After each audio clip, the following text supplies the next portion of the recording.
Dr. Jerry O'Daniel combines over 16 years of experience with the latest technologies and the newest techniques in facial rejuvenation. Let's find out more about one of Louisville's top facial plastic surgeons, Dr. Jerry O'Daniel.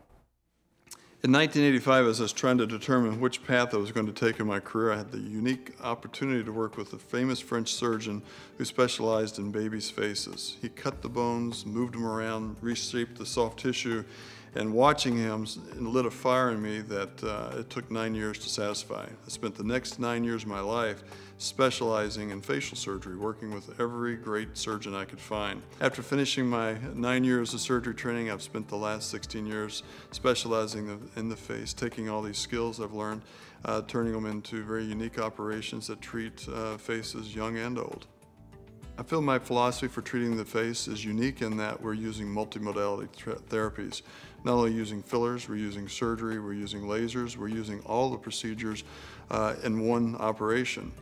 As well, we're not using the same operation on each face because as individual as the person is, each face is individualized and each operation is individualized. The diagnosis of an aging face is relatively easy. Any of us can look at someone and they will look old, tired, angry, upset. We give them adjectives to describe the face. The diagnosis for treatment is going to be balanced around the concept of what has happened to the fat, what's happened to the muscle, and what happens to the skin. And then we set our treatment plan up for repositioning the fat, adding fillers, using lasers to resurface and to give the skin a new quality. So the diagnosis really is made by the patient, and the treatment plan is made by us as dictated by the patient's wishes.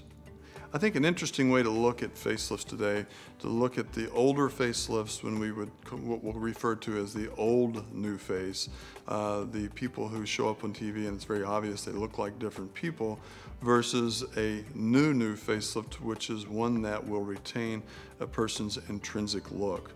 This means that we're trying to add volume to their face without making them look tight.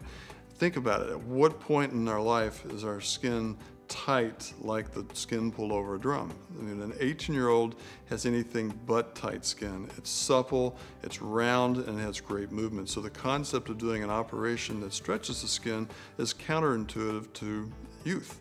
Because this operation is very technically demanding and requires a lot of experience, it's not widely available. However, I've been using this particular operation since the early 90s, and with this experience, we're now reaping the rewards of seeing beautiful faces after our operations.